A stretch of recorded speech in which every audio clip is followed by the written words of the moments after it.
Recordou, e muito bem, o Sr. Presidente da Câmara, como recordou a Sra. Presidente da Federação Académica, que há 60 anos, ocorreu um dia do estudante que marcou, de alguma forma, o começo, ou pelo menos a aceleração de um processo estudantil que viria a ter consequências no 25 de abril de 1974. Não foi a primeira grande contestação estudantil, tinha havido nos anos 20 e 30, mas muito presa ao objetivo de não deixar institucionalizar a ditadura. Tinha tido nos anos 40, sobretudo num quadro de guerra mundial e de pós-guerra, na expectativa do fim da ditadura. Mais tarde, nos anos 50, com a crise do Decreto-Lei 40.900, resistindo ao que foi o último ensaio da ditadura de controlar a autonomia associativa no plano do ensino superior, e depois em 62, é recebida essa herança dos anos 50 de unidade de vários setores políticos, incluindo a Ação Católica, que tinha durante muito tempo uma posição diversa da luta mais intensa do movimento estudantil, e esse grande frentismo acaba por eclodir no Dia do Estudante, preparando as crises, as lutas académicas de 65, de 68, de 69, 68, a partir daí muito significativa no Porto, em 69, o grande momento em Coimbra. Não há como não recordar neste encontro também de academias o Cesário Silva, desaparecido em condições trágicas, presidente da Associação Académica de Coimbra. E depois, a partir do início dos anos 70, um galope que vai acompanhando o agravamento da situação nas colónias, a mobilização crescente dos chamados milicianos, o seu papel fundamental futuro no movimento das Forças Armadas. Isto para dizer que 60 anos depois, como aqui foi recordado, continua a luta pela liberdade e a democracia. Só que hoje, com desafios largamente diferentes dos desafios da luta contra a ditadura, ou mesmo dos desafios do início da democracia. Há desafios comuns, e a Sra. Presidente da Federação recordou alguns. A luta contra os autoritarismos, a luta contra o espírito ditatorial, a luta contra as discriminações intoleráveis, contra o racismo, a xenofobia, a luta contra os populismos. Tudo isso tem muito de comum com lutas do passado. Mas depois há desafios de hoje. Desafios que têm a ver com o recriar a democracia e a liberdade. A democracia e a liberdade, mesmo no Porto, que é por natureza a capital da liberdade em Portugal, mesmo no Porto e por maioria de razão em todo o país, exige que nunca se dê como adquirida nem uma nem outra, nem a democracia nem a liberdade. Nunca estão adquiridas. São sempre inacabadas, são sempre imperfeitas, é preciso ir mais longe e mais fundo. Ir mais longe e mais fundo, nomeadamente em matéria económica, social, cultural, educativa, ambiental, ecológica, intergeracional. Há um mundo de problemas que realmente se colocam a todos, nesta sociedade particularmente envelhecida como é a portuguesa, mas se coloca sobretudo aos mais jovens. Há aqueles que têm mais futuro pela frente e querem ter mais esperança para esse futuro. O passo que hoje é dado aqui é um passo importante. Eu há pouco não referi o Sr. Presidente da Junta de Freguesia, que é um beneficiário líquido em termos humanos e em termos comunitários do passo que estamos a dar. Mas este passo é muito importante. É muito importante porque é uma forma de homenagear o passado, mas sobretudo construir o futuro. Que é a melhor homenagem ao passado? No outro dia, em Moçambique, quando se falava do passado, eu disse: eu não tenho saudades do passado, eu tenho saudades do futuro. Isto é, a melhor maneira de celebrar o passado é construir o futuro. É antecipar o futuro. É ser-se mais ambicioso no futuro. Ora, aqui, este passo é muito ambicioso.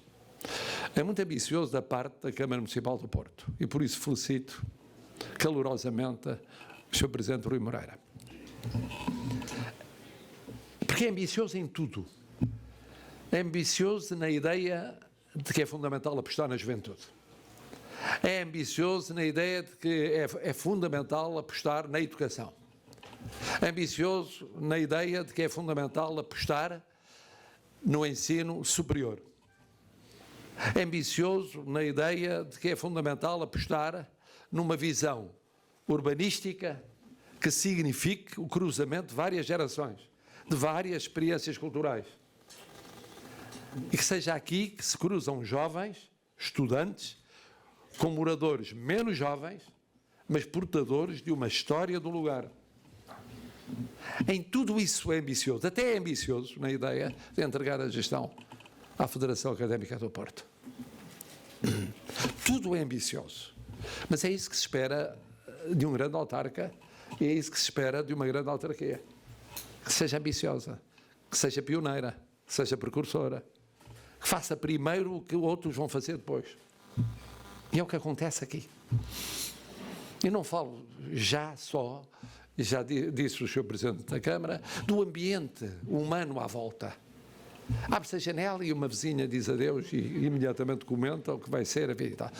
Passa-se por um outro lugar e uma vizinha mais a filha cumprimentam e eu até disse logo, olhando para a filha, que ia ter um curso acelerado de formação em contacto, formação educativa não familiar, em contacto com estes jovens que vão entrando e passando e saindo e enriquecendo a sua vida aqui. Mas, além de estar de parabéns a Câmara Municipal do Porto e, portanto, o município do Porto, está de parabéns a Federação Académica, porque aceita uma responsabilidade que não é apenas a responsabilidade da parceria ou a responsabilidade do conceito.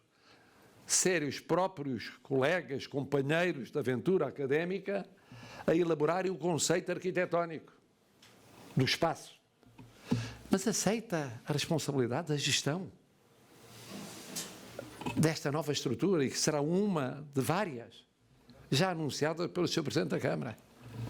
Todas em lugares nevrálgicos do Porto, em termos de futuro, fazendo a ponte entre o passado e o futuro. E o aceitar uma federação académica esta responsabilidade é de uma lucidez e de visão do futuro excepcional. Porque são esses problemas concretos que dão força à democracia ou que empobrecem a democracia. Não há democracia forte se não houver condições económicas, sociais, culturais, educativas, ambientais fortes. Não há. Não há.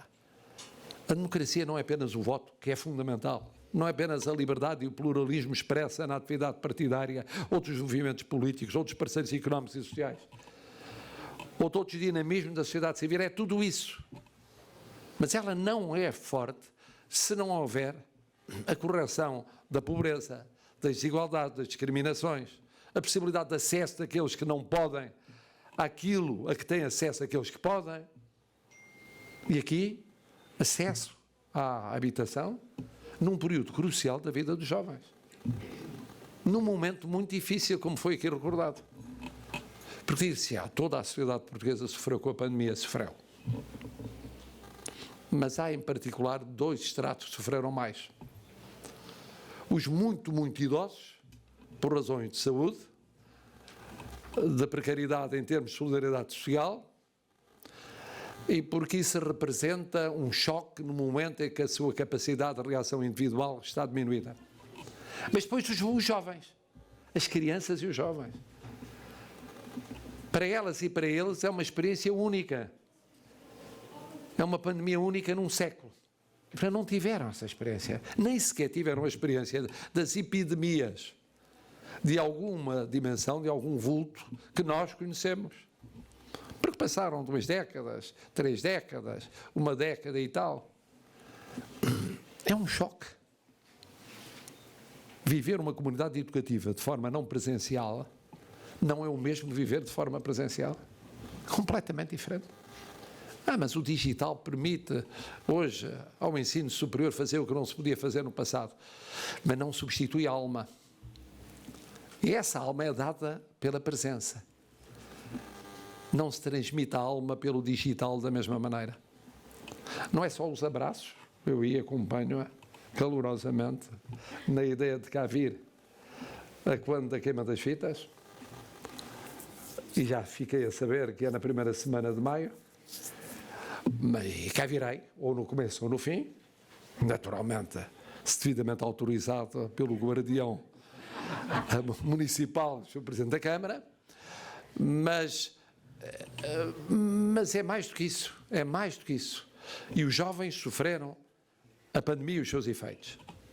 E quando estavam a deixar de sofrer os efeitos pandémicos, com o que isso significa em termos de encarecimento da habitação, de raridade da habitação, de limitação de poder de compra, de problemas de transporte, nomeadamente aqueles que vêm mais longe,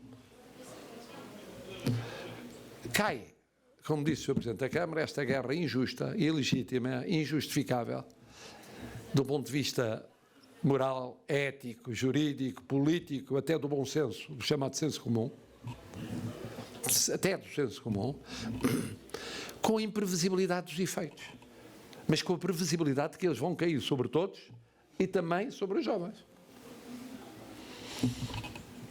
Tudo isto explica porque é que este passo dado hoje é uma forma ótima de celebrar o Dia do Estudante. Eu comecei o dia em Lisboa, na aula magna da Reitoria da Universidade de Lisboa, a ouvir os protagonistas de há 60 anos.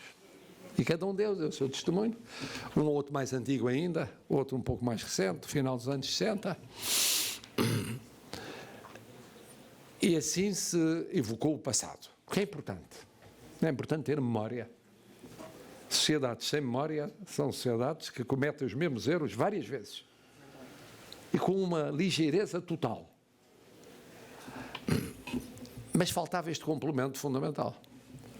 Eu diria mesmo, sem ofensa para o que se passou esta manhã, decisivo, que é olhar para o futuro, que é construir o futuro, é dizer aos jovens estudantes do ensino superior aqui do Porto: estamos a criar condições de mais futuro para todas e todos vós.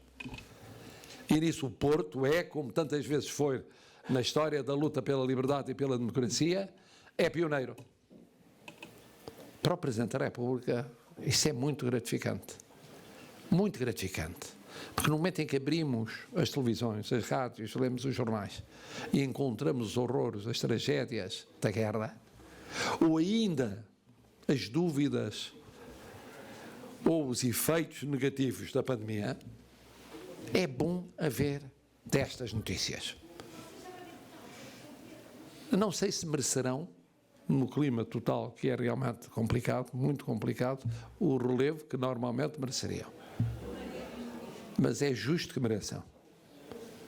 Merece a Câmara do Porto, merece a Federação Académica, merece as instituições académicas do Porto, merecem os jovens estudantes do Porto. Em rigor, merecem os jovens estudantes de todo o país, seguindo o exemplo do Porto. Muito obrigado, Sr. Presidente. Muito obrigado, Sra. Presidente. Muito obrigado por este exemplo dado a Portugal. Uma vez mais, o Porto deu o bom exemplo a Portugal. Muito obrigado.